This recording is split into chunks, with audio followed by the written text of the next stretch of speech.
Welcome everybody to Algebra 1, Section 5.4, point-slope form, and using that given point and slope as well as given 2 points.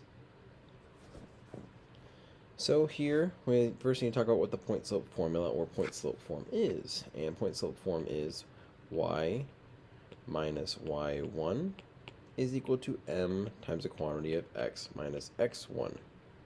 Now I want to note some things about this. That the m is our slope, like it always is, and x1, y1 are a point that would be x1, comma, y1, like we see up above here. And so that is a point that the line is passing through, where m is the slope of the line. And this y and this x just stay y and x. Because our goal, the whole reason for point slope form, is actually to just make it as a vehicle, to use it as a method to get from a point and a slope to slope-intercept form. So we're going to take this and turn it into y equals mx plus b. And so in order for it to be y equals mx plus b, an example of that would be y equals 2x plus 5. The y and x stay y and x. So we need a y and x in our final equation anyway, and that's what this y and this x do. Whereas the other one, x1, y1, are just placeholders for an ordered pair. And so let's practice here. And that's actually, by the way, what it's talking about for being sure to distribute and solve for y is to convert it to slope-intercept form. So let's practice using this here with some examples. So we're supposed to write the equation line that passes through the given point, and the given slope. So we're given a point and slope, so we're using point slope. And then write all final answers in slope-intercept form. That's a y equals mx plus b. So 4 comma 1 with a slope of 2. So 4 comma 1 is our x1, y1, and the slope being 2 is m. And so we're going to plug these in, and so I'm going to have y minus 1 is equal to 2 times the quantity of x minus 4. And so I distribute my 2, and I get y minus 1 equals 2x minus 8. And then I go ahead and add 1 to both sides to get y by itself, and I get y equals 2x minus 7. And now this is in slope-intercept form. And that's basically all you do every time is you plug in your point, you plug in your slope, and then from there you distribute and either add or subtract the number with 1, depending on whether it's positive or negative, of course. On to number 2 here with a point of 2 comma 4 and a slope of 1/2. This would be y minus 4, the y value, is equal to 1/2 the slope times x minus 2, the x value. And now these parentheses aren't technically 100% necessary, but I always put parentheses around things when I'm plugging numbers in. Y minus 4 equals 1/2 x minus 1. So I'm going to add 4 now to both sides. And I get y equals 1/2 x plus 3. Moving on to number 3, I now have negative 6 comma 0, so I plug these in all the same as I would any other numbers. Y minus 0 is equal to 2/3 times x minus a negative 6. So there are 2 negatives there, that is important to note. And one negative, the one outside the parentheses, is present due to the formula itself having a minus x1, and the negative inside the parentheses is there due to the point itself being negative. So on the left-hand side, y minus 0 is simply y, and 2/3 times x is 2/3 x. And 2 negatives in a row, it's important for us to note that that is positive, and so it shows up the opposite of what we had in there. And so 2/3 times negative times 6 would be 4, or plus 4. And I should clarify what I mean by it shows up the opposite of what we put in there. I meant that the point is a negative 6, but in our equation we truly have x plus 6 by the time we end up distributing. And that is the case on each of these, actually, that this was a positive 4, but we see it as a negative 4, and this was a positive 1, and we see it as a negative 1. That'll always be the case that any x or y you plug into point slope form will always be seen as the opposite in the equation, and that's due to the fact that the equation itself, the form, is minus and minus. So on number 4 here, these being opposite points, as far as negative points, the x and y. So it's going to be y minus a negative 1 is equal to negative 3/4 times x minus a negative 8. So once again, like I mentioned, we're always going to have it show up as the opposite, so two negatives are really adding, and we get y plus 1.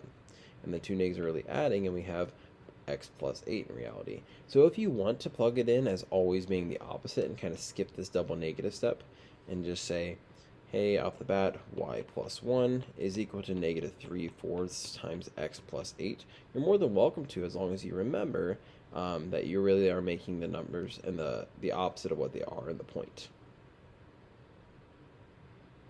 That's often actually what I end up doing personally. So we have negative 3/4 x, so it's negative 3/4 times x is that. Negative 3/4 times 8 would be a negative 6, or a plus and a negative 6, or a minus 6. I now subtract 1 from each side, and I end up getting y equals negative 3/4 x minus 7. Moving on to number 5 here. I'm going to plug these in. Y minus a negative third is equal to negative 1 times x minus 4. I add those on the left, and I get y plus 3. On the right, I distribute a negative 1, and I get negative x plus 4. So then I go ahead and subtract 3, and I get y equals negative x plus 1. On number 6 here, I have y minus a negative 9 is equal to 4 times the quantity of x minus 0.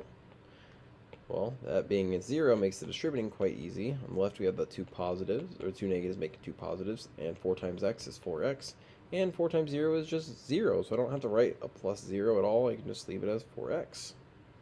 And now as I subtract 9, I notice that there's nothing for it to combine with, so I just do y equals 4x minus 9. It was technically combining with the 0, and 0 minus 9 is negative 9.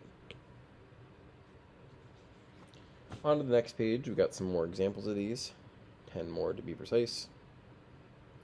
So, as we plug this in, we get y minus a negative 5 is equal to 1/3 times x minus a negative 12. Two negatives make a positive in both locations, and we get y plus 5 equals 1/3 x plus 4 as we distribute 1/3. Subtracting 5 will lead me to y equals 1/3 x minus 1. Number 8 here, y minus a negative 8 is equal to negative 3 times x minus 3. That's y plus 8, which is what I'm writing there. And negative 3 times x is negative 3x, and negative 3 times negative 3 is positive 9. So now if I subtract 8 from each side, I get y equals negative 3x plus 1. On number 9 here, plugging these numbers in, I get y minus negative 9 is equal to negative 2/5 times the quantity of x minus 5. So I have y plus 9 in reality, as those two negatives become a positive, negative 2/5 x, and positive 5. Sorry, try that again, positive 2. So I subtract 9, and I end up getting y equals negative 2/5 x minus 7. On number 10 here, I have y minus a negative 7, which will become plus 7, and 1 times the quantity of x minus a negative 4, which will become plus 4. So I'm going to go ahead and make those changes, and I get y plus 7. On the other side, I notice that if I have 1 times everything, it's just going to be x plus 4, the same thing we had before. So I go ahead and subtract 7. If you notice you don't have to distribute here, you could technically subtract 7 in this step if you'd like. It accomplishes the same result. And I get y equals x minus 3. Moving on to number 11. Y minus negative 1 is equal to negative 4/3 times x minus negative 6. I'm adding y plus 1. I get negative 4/3 times x. And I add here, and I get negative 4/3 times 6, which is negative 8. I'm going to subtract 1, and I get y equals negative 4/3 x minus 9. On number 12 here, as I plug this in, I get y minus 9 is equal to 5 times the quantity of x minus 4. So y minus 9 is equal to 5x minus 20. Then I go ahead and add 9 to both sides. And I get y equals 5x minus 11. On number 13, I plug these in. I get y minus a negative 4 equals 0 times the quantity of x minus 3. Now this is going to be a neat case having 0 there. So on the left I just get y plus 4. But on the right, if I take 0 times x, I get 0. And if I take 0 times negative 3, I get 0. And 0 plus 0 is just 0. I do need to leave something on the side. I can't just leave it blank and just put nothing. So I just have to put a 0 there. And now, though, as I subtract 4, I just get 0 minus 4, and I get y equals negative 4, which, as we covered last class, y equals a number, is a horizontal line. That comes from, once again, from section 5.3. 14, y minus negative 8 is equal to 5, 6 times the quantity of x minus negative 6. Two negatives make a positive, and we get y plus 8 equals 5, 6x. And then I end up getting plus 5. So if I subtract the 8, y equals 5, 6x minus 3. Number 15, y minus 1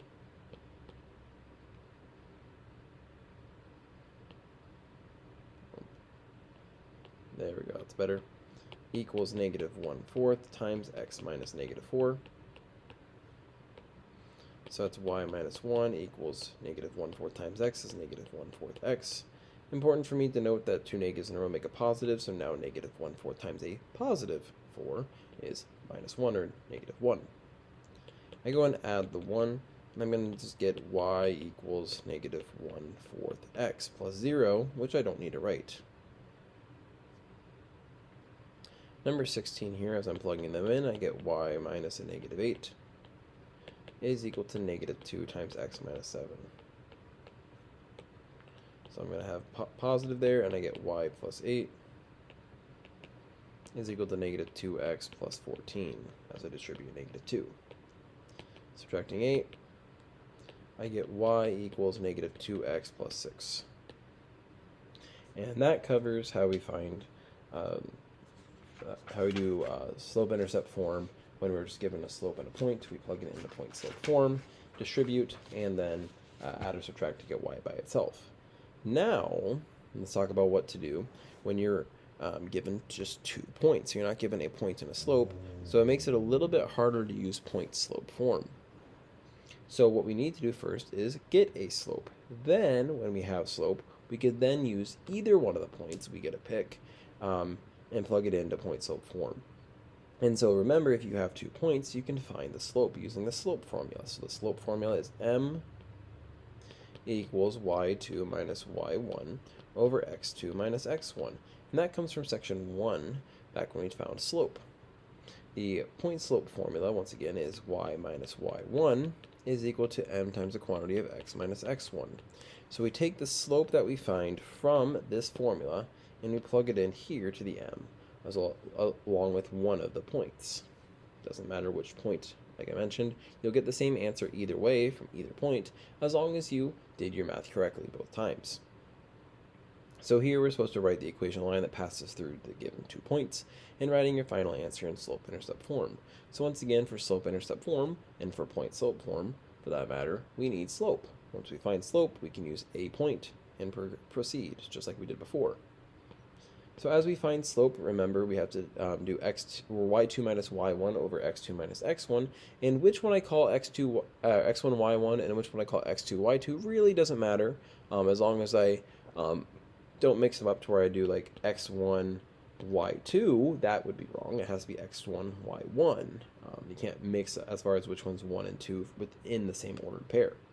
So my personal preference is always put the y value that is bigger first, because that keeps my y value positive. So I guarantee at least one number will be positive, potentially both. So that's 7 minus negative 1 across the top. And on the bottom, because I put 7 first, I have to put negative 3 first. If I had put negative 1 first on the top, I'd have to put 1 first on the bottom. So that's negative 3 minus 1.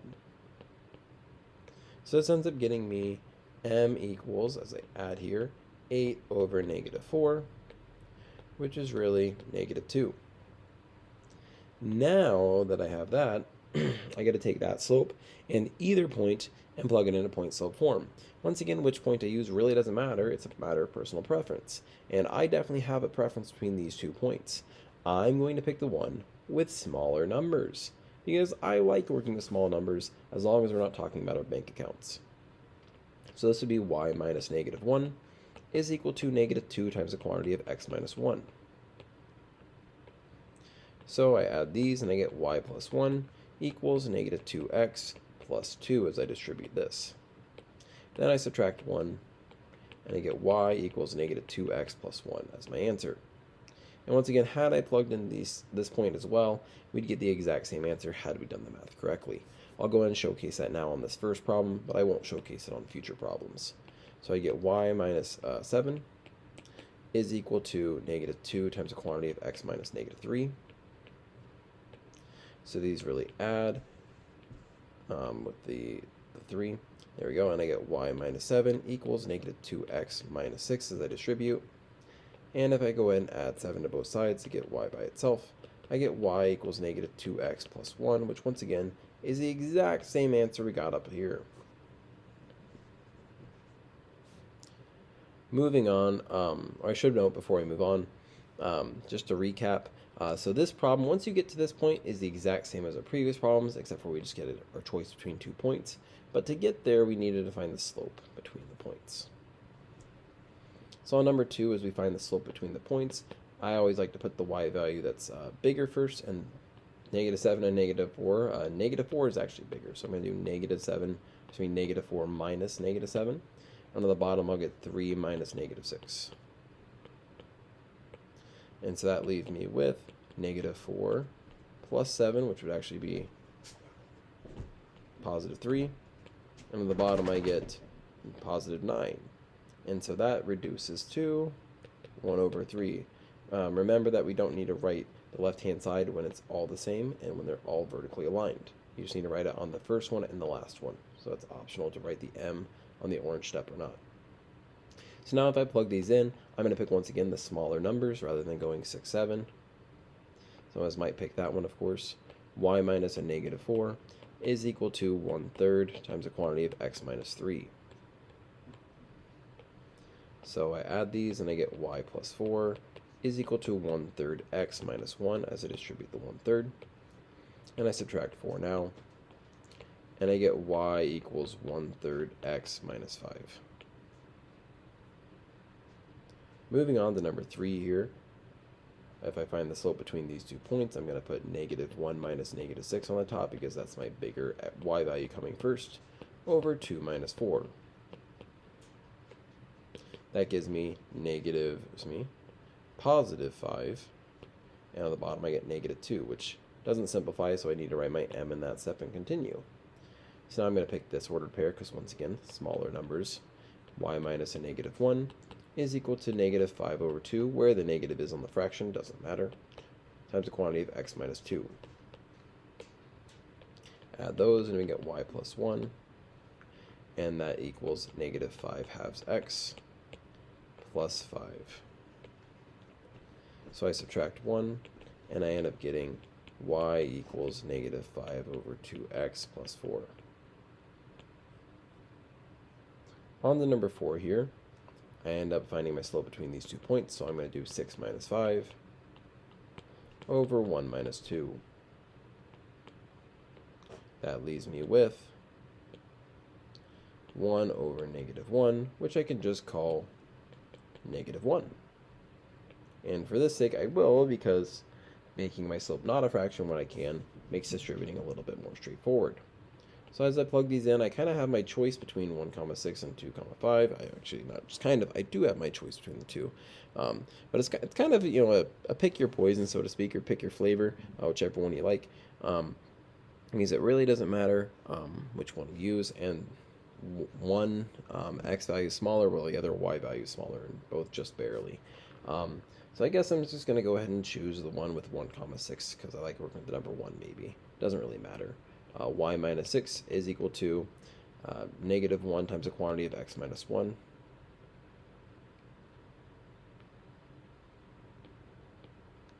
And so now as I do y minus 6 and I distribute the negative 1, I get negative x plus 1. I add the 6. And I get y equals negative x plus 7.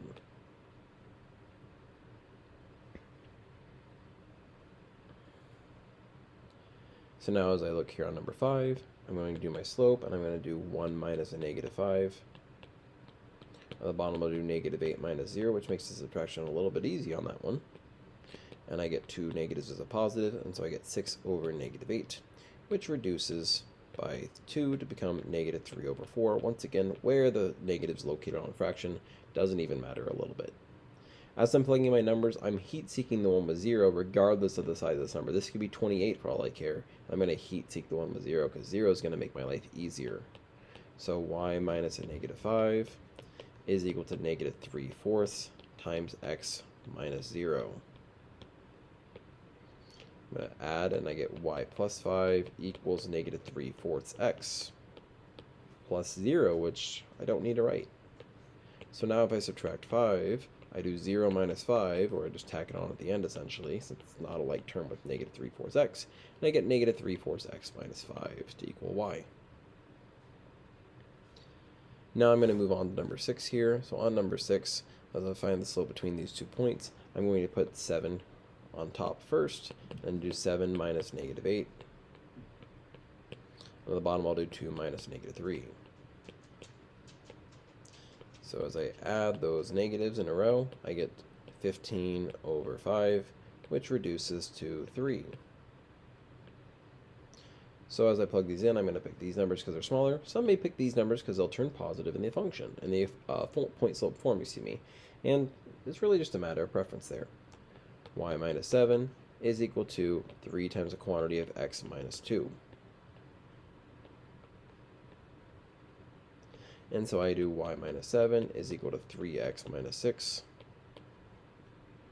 And if I go ahead and add 7 here, I get y equals 3x plus 1.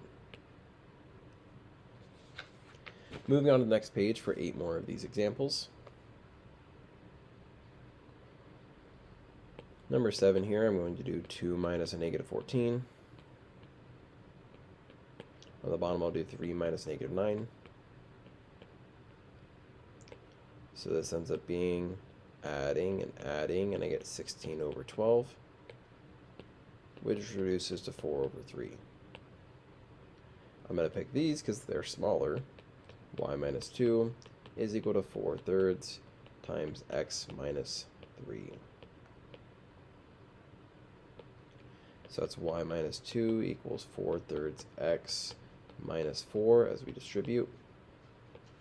And I add 2. And I get y equals 4/3 x minus 2. On number 8 here, as I start finding my slope, I'm going to do negative 1 minus negative 3. And on the bottom I'll do negative 4 minus negative 6. 2 negatives in a row become a positive once again, and we get 2 over 2, which is really just 1. I'm going to pick these numbers because they're smaller, and I'll do y minus negative 1 is equal to 1 times the quantity of x minus negative 4. So we're adding, and I get y plus 1 equals x plus 4 as I distribute 1, aka getting the exact same thing we started with. And I'll subtract 1 from each side, and I'll get y equals x plus 3. On to number 9 here, find my slope, I get 7 minus 2 on the top, and negative 4 minus 6 on the bottom. So I'll get 5 over negative 10, which is a negative 1/2. Once again, the negative could be on the top, bottom, or out in front. I'm going to pick 6, 2 this time because the numbers are smaller. I get y minus 2 is equal to negative 1/2 times x minus 6. So that's y minus 2 equals negative 1/2 x plus 3. Adding 2 to both sides, I get y equals negative 1/2 x plus 5.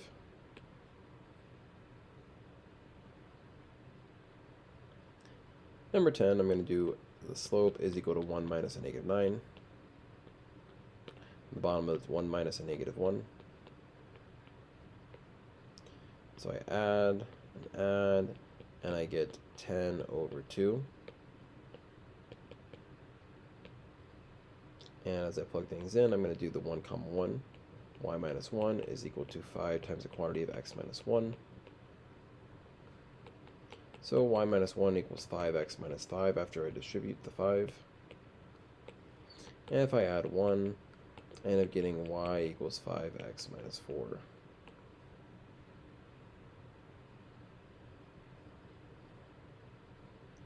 Number 11, I'll have 2 minus a negative 1, and 0 minus 4,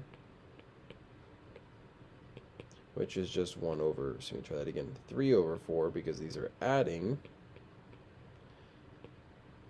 Oh, and I wrote y in my purple there, whoopsie doopsie. That's better. So now as I plug these in, I'm going to plug this point because I have 0 there, and I'm always going to take advantage of that. Y minus 2 equals 3/4 times x minus 0. Love working with the number 0. Once again, unless we're talking about my bank account. Y minus 2 equals 3/4 times x, which is 3/4 x, and 3/4 times 0 is 0, which I don't have to write since I already have something over there. I add 2 to both sides, and I get y equals 3/4 x plus 2. Number 12. Finding the slope, I'm going to do negative 2 minus negative 5, which puts my bigger y value first, over negative 2 minus 1. So I get 2 negatives in a row on the top, and that gives me 3 over negative 3, which just gives me negative 1. Plugging this in, I'm going to pick this ordered pair because 2 is smaller than 5 and only slightly bigger than 1, but you pick you. You pick whatever you want. Do you.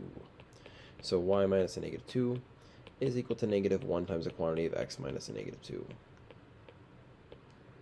So I add, and I get y plus 2 equals negative x minus 2, or plus a negative 2. Subtract the 2, and I get y equals negative x minus 4. Moving on to number 13 here. As I start finding the slope, this is negative 1 minus negative 5. That's how I prefer to order this one. Over 2 minus 3. On the top, those are positives, and so I end up getting 4 over negative 1, which I'm just going to call negative 4. So then I plug one of these points in. I'm going to pick these because both numbers are smaller, and I get y minus a negative 1 is equal to negative 4 times x minus 2. I add, and I get y plus 1 is equal to negative 4x plus 8. And so now as I subtract 1, I end up getting y equals negative 4x plus 7. Last one for this page, go on to 14, and I have a 14 for the y value. And I have my slope, I'll do 14 minus a negative 1. On the bottom, I'll do negative 3 minus a 2. Sorry, minus just a positive 2. And so that ends up being 2 negatives that are on the top, 15 over negative 5, which is really just negative 3. I'm going to pick the smaller numbers, and I'm going to do y minus a negative 1 is equal to negative 3 times x minus 2. So 2 negatives make a positive, and I get y plus 1. I distribute the negative 3, and I get negative 3x plus 6. Now I subtract 1, and I'll get y equals negative 3x plus 5. On to this next page here. It says, I can write linear equations in slope-intercept form given the following 5 scenarios. So the top scenario comes from section 2, the second scenario also comes from section 2, standard form comes from section 3, and point and slope and 2 points come from today, section 4. So we're going to practice each of these scenarios here. So this first one, if we're given the slope and y-intercept, that we just plug this in as m and b into y equals mx plus b. That's the simplest one we can have. Y equals 1/3 x minus 5. On the graph, we first have to figure out the slope and the y-intercept. So the y-intercept we can clearly see is -1 right across the x-axis, and the slope is -2/5. It goes downhill, so it is a negative slope, and it rises 2, goes up and down 2 between these points, and it goes over 5 between these points. And so now I plug this into y equals mx plus b, and I get y equals -2/5 x minus 1, or plus a -1. If I'm given standard form, I have to convert it by solving for y. And I do that by adding or subtracting whatever my x is, and my x is positive here, so even though this is a negative, I'm going to go ahead and subtract 4x, and get -2y equals -4x plus 14. I again write my -4x before the 14, because I want this to be in slope-intercept form, which is y equals mx plus b. And my 2y did say negative. So I divide every single thing by that -2 now to get y by itself to undo the multiplication, and I get y equals positive 2x minus 7. I do want to note that these are different equations every single time, so it's not like we're writing the same equation from 5 different setups, which you also could do, but we're writing 5 different equations from 5 different setups. If we're given the point and the slope, we plug this into point-slope form and convert from there, and that's y minus 3 is equal to -3 times x minus a -1. This is what we've been doing today. And so we have these two negatives in a row that add, and we get y minus 3 is equal to -3x minus 3. I add 3 to both sides, and I just get y equals -3x, which is technically plus 0.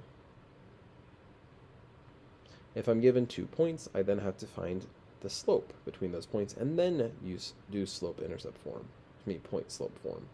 And so I find my slope, and I'm going to do -7 minus a -13 over -4 minus 8. And so 2 negatives in a row on the top, I end up getting 6. On the bottom, I get -12, and that reduces here to a -1/2, which once again, the location of the negative doesn't even matter a little bit.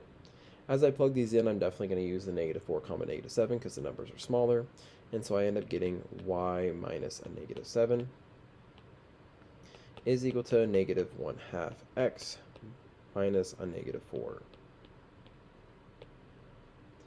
And so here I end up getting addition, and I get y plus 7 is equal to -1/2 x minus 2. I subtract 7, and I get y equals -1/2 x minus 9. And that now wraps up section 5.4 of Algebra 1.